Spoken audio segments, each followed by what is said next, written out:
Άγγελος Πρέκας, καθηγητής popping. Καθηγητεύσει. Πες μας για popping. Τι είναι το popping, να μάθουμε. Θέλει να μάθει ο κόσμος τι είναι το popping. Για εσένα πες.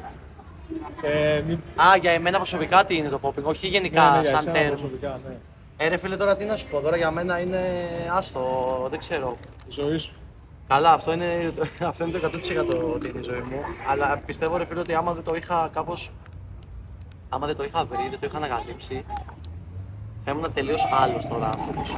Δηλαδή νιώθω, ξέρεις. Είναι αυτό που λέγαμε περί καλλιτεχνοκατάστασης και να είσαι πιο ελεύθερος ας πούμε και άλλο να δουλεύεις σε ένα γραφείο 9-5, κατάλαβες. Να είσαι πιο locked in κτλ. Όχι ότι αυτό είναι κακό.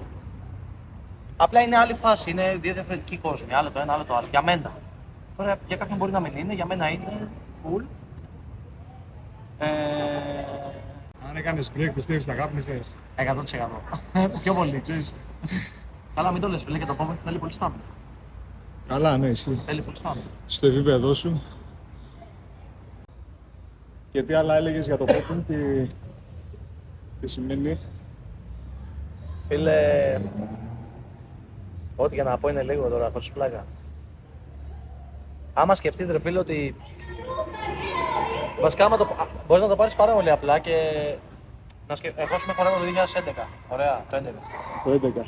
Και έχουμε 2023. Χορεύω δηλαδή 12 χρόνια, πάω για 13 τώρα, το 24. Αλλά εντάξει, actually, να γκραϊντάρω και τα λοιπά, γύρω στο 15 ξεκίνησα πολύ, ξέρεις, να μπαίνω και τα λοιπά. Δηλαδή 4 χρόνια, τα πρώτα 4 χρόνια έκανα πιο πολύ έτσι meet-up, ξέρω εγώ, με το Stan. Αν θες πες το. Δεν ξέρω πώς, δηλαδή σκέψω έχω τόσο πολλά στο μυαλό μου που δεν ξέρω τι να πρωτοπώ, ενώ πώς να τα πρωτοεκφράσω για το popping, τι έχει να πει για μένα όμως, όχι γενικότερα. Κάνεις κάθε μέρα. Πλέον όχι τόσο, όχι κάθε μέρα πλέον.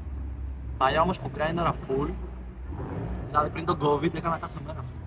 Κάθε μέρα. Και ήμουνα, κοίταξε να δεις, τότε σωματικά, ανάσες, ίσως και το control μου να ήταν πιο καλό τότε.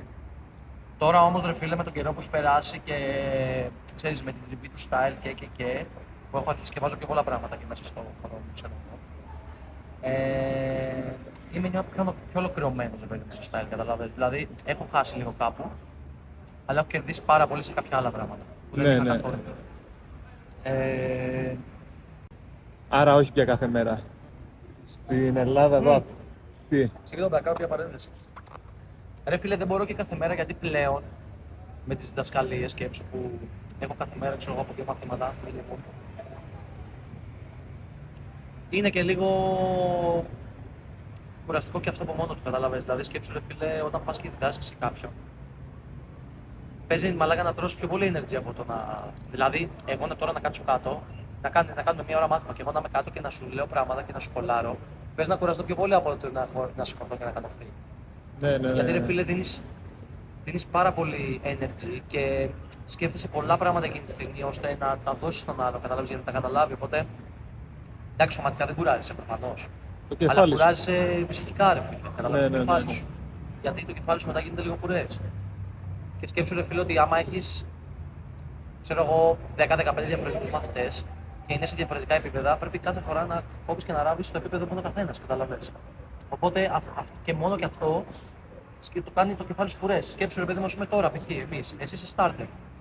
Σου δείχνω πολύ fresh πράγματα σχέση με την Άννα. Την Άννα της δείχνω 15 level πιο πάνω, κατάλαβες. Γιατί την έχω διδάξει, έχει προχωρήσει. Είναι το obvious, ρε παιδί μου, το αμέσως επόμενο. Το επόμενο step. Αλλά θέλω να σου πω ότι για μένα αυτό τώρα είναι. Το μυαλό μου το καίει, ρε παιδί μου. Αυτό θέλω να πω. Σε πιάνω. Και η κατάληξη είναι στο ότι όταν ρε φίλε έχεις τριβή αρκετή μέσα στη μέρα σου, μετά ρε φίλε το βράδυ που γυρνάς σπίτι που θες να ξεκουραστείς, θες να κάνεις. Δεν είσαι πάντα σε mood να κάνεις προπόνηση. Αν και αυτό mindset είναι, ξέρεις. Δηλαδή και με αυτό μπορεί να φτιαχτεί. Δεν είναι ότι δεν γίνεται. Γίνεται. Μπορείς να προπονήσεις όλη μέρα, ρε φίλε. Μπορείς να διδάσκεις και να προπονήσεις όλη μέρα. Είναι και πόσο το θέλεις, μετά η ψυχολογία σου, σε τι state of mind είσαι. Είναι πάρα πολλά. Δηλαδή, όταν βλέπουμε ένα χορευτή, αυτό είναι πιο in general που λέω τώρα. Είναι πολύ σημαντικό. Όταν βλέπουμε ένα χορευτή, ρε φίλε, οποιοδήποτε style, να χώνει, δεν ξέρει τώρα αυτό, ρε φίλε, τι καράβι τώρα, τι κουβαλάει πάνω από αυτού του άνθρωπου. Καταλαβαίνεις. Δηλαδή, ακόμα και top να είναι και να χώνει ακραία, μαλάκα δεν ξέρει τι κουβαλάει αυτό από πίσω του. Τι ψυχολογικά μπορεί να έχει, πώ μπορεί να νιώθει αυτό για τον χορό του. Δηλαδή, εσύ, ρε φίλε, μπορεί να τον βλέπει και να λε, μαλάκα τι χώνει τώρα αυτό. Είναι αδιανόητο. Και αυτό μέσα του να μην νιώθει καλά. Να νιώθει ότι Δεν είναι καλό. ότι δεν είναι καλό εκείνη τη στιγμή και να είναι ακραίο, α πούμε. Καταλαβες. Έχει ψυχολογία πάρα πολύ σημαντική. Πάρα πολύ, δηλαδή δεν είναι μόνο το σώμα, ρε φίλε. Δεν είναι άντε πάμε, σηκωθήκαμε, πάμε να χώσουμε, να αρχίσουμε να βαράμε χίτια, ξέρω εγώ, από εδώ από εκεί. Είναι το state of mind. Και εγώ το λέω πάντα αυτό, ρε φίλε. Το μυαλό για μένα είναι πιο σημαντικό από το σώμα. Προφανώς, ρε φίλε, και αν το σώμα σου δεν μπορεί να σε κουβαλήσει, π.χ. χτυπά ξύλο, έχεις κάποιο πρόβλημα υγείας, ξέρω εγώ, και δεν μπορείς να χορέψεις, εννοείται ότι πρώτα έρχεται το σώμα. Αλλά τώρα μιλάμε σε μια κατάσταση πλήρης, 100%, ότι το κεφάλι, ρε φίλε, το info που δίνει το μυαλό σου στο σώμα σου, εκεί παίζονται όλα, ρε φίλε, καταλαβαίνεις, για το πώς θα σουιτσάρεις, γιατί ένας b-boy, ας πούμε, όταν κάνει τόπροξ, θα το δώσει ο εγκέφαλός του το μήνυμα να πάει να κάνει moves, να κάνει footwork, καταλάβες, να μείνει στα footwork όσο θέλει. Να φύγει μετά να πάει στα moves, να μείνει στα moves όσο θέλει. Να συνδυάσει μεταξύ των. Καταλαβες. Είναι ακριβώς το ίδιο για μένα, είναι το ίδιο για όλα τα style πώς θα παντρέψει. Δηλαδή, πώς θα παντρέψω, πώς θα παντρεύα το waving με το hitting, πώς θα παντρεύα τα footwork με τα moves, πώς θα παντρεύα τα footwork με τα top rope. Καταλαβες. Δηλαδή, πάει έτσι λίγο. Σίγουρα θα είναι διαφορετικό. Εννοείται, θα είναι πιο deep στο break, ενώ θα έχει κάποια άλλα κλειδιά που θα πυροδοτούν όλα αυτά. Αλλά θέλω να σου πω το state of mind πάλι κάπως, κατάλαβες ότι κάπως έρχεται, ρε φίλε, πώς να σου πω, συνδέεται με όλα τα styles. Το πώς θα αλλάξεις, το πώς θα παρουσιάσεις πάνω στη μουσική, αλλά είναι άπειρα πράγματα. Άπειρα. Σκέψου τώρα αυτό μπορώ να συνεχίσω να τραβάω, να το λέω για μία ώρα. Αυτό που σου λέω τώρα, στο αναλύω αυτό το topic. Κατάλαβα. Αλλά πες μου έτσι για τέλος, τι χρειάζεται κάποιος για να κάνει popping. Ρε φίλε, τι χρειάζεται κάποιος για να κάνει popping. Το μυαλό του να είναι σο και το σώμα του να είναι σο. Δηλαδή από εκεί και πέρα πιστεύω ότι βασικά πάλι θα πάνε να το γενικεύσουν, δεν θα το γενικεύσουν. Θα πω όμως ότι μπορεί ο καθένας να κάνει popping, όλος ο κόσμος, οποιοσδήποτε. Δηλαδή μπορείς να κάνεις popping τώρα ακόμα και άμα έχεις και κάποιο πρόβλημα εισαγωγικά. Πάλι μπορείς να κάνεις popping. Θέλω να πω ότι η λύση μπορείς να βρεις, αρκεί να το θες, ρε φίλε, να το αγαπάς, να ζεις γι' αυτό, είναι πάρα πολύ σημαντικό. Εξαρτάται τώρα βέβαια και πού θες να το πας, έτσι. Δηλαδή, άμα θες να το πας πιο επαγγελματικά, πιο προχώ, θα πρέπει να γίνει κάπως το lifestyle σου αυτό. Άμα θες να το έχεις πιο chill, πιο χαλαρό, πιο hobby, μπορείς να προπονείσαι λιγότερο, παιδί μου, είναι ανάλογα και τις ανάγκες που έχεις. Αλλά οι ανάγκες δημιουργούνται κιόλας. Δηλαδή, ρε φίλε, εγώ δεν είχα ποτέ στο μυαλό μου και δεν σκεφτόμουν ποτέ ότι εγώ θα φτάσω στο σημείο να διδάσκω, να κερδίζω battles, να πηγαίνω να κάνω shows, να κάνω δηλαδή θέλω να σου πω πιο formal πράγματα για το χορό. Δεν το είχα ποτέ στο μυαλό μου αυτό. Εγώ ξεκίνησα επειδή μ' άρεσε, ξέρεις, ήταν η καβλάντα μου, το γούσταρα να το κάνω. Και αφού μ' άρεσε, ρε φίλε, απλά όλο αυτό κατάλαβες από μόνο του εξελίχθηκε. Εγώ δεν είχα ποτέ βλέψεις. Μ' άρεσε full. Στο σχολείο δεν πήγε και πολύ καλά. Αυτό ο bonus.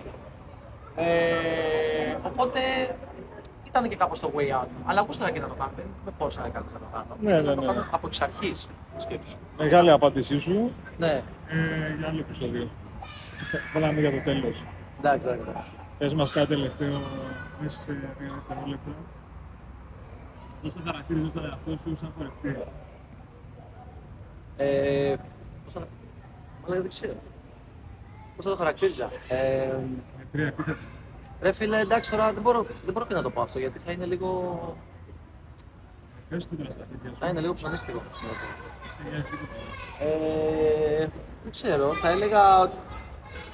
θα έλεγα ότι δουλεύω σκληρά, ρε φίλε. Δεν ξέρω, hard worker άμα θες να το πεις. Όχι, θέλω να πιο πολύ. Sorry, δεν σε έβλεψα σωστά. Θέλω να πεις το style σου. Τι εννοείς? Χορευτικό σου style. Είναι εκρηκτικό, είναι... Το style μου, ναι. Καλά, σίγουρα είναι εκπληκτικό, 100%. Γιατί το pop έχει πάρα πολύ έκπληξη μέσα, από πολλές απόψεις. Δημιουργικό και διασκεδαστικό. Αυτά τα τρία θα λέω. Έχεις γαμίσει. Yes, I'm